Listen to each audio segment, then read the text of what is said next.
Bonjour! Naissance, mort et résurrection. Quand on y regarde de plus près, ce triptyque correspond largement non seulement à notre histoire spirituelle, mais également à notre existence terrestre. Naissance. Prenons le peintre qui dessine son esquisse sur la toile. Il fait naître une image pleine de vie qu'on aimerait conserver, mais il doit la faire mourir, s'en déposséder, consentir à l'effacer pour aller plus loin, et donc en faire le deuil. La toile prend alors un aspect moins attrayant, bariolé, incompréhensible, sale, c'est la mort. C'est seulement à partir de cette besogne transitoire que le peintre peut aboutir à l'image accomplie, nous faire partager sa lumière. Il a eu le courage de traverser le ravin de la mort, résurrection. Ainsi en est-il de nombreuses phases de nos vies. Le premier élan d'un amour est naissance. Idem pour l'entrée dans les études de son choix, un nouveau travail, une amitié, l'ouverture d'un nouveau livre et pour une vocation. Même une activité de loisir commence comme on part à l'aventure, joyeusement. Au fil de la vie, nous expérimenterons tous des découvertes qui nous font goûter un vent de fraîcheur et de nouveauté.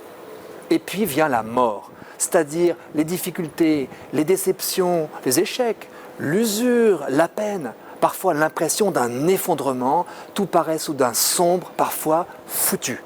Nous sentons comme enfermés dans un tombeau.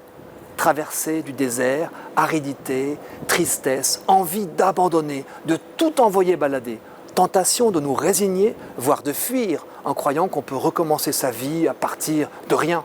C'est là qu'il nous faut entrer dans une pédagogie de résurrection. Car les temps apparemment morts, comme on dit dans certains matchs de sport collectif, sont précieux.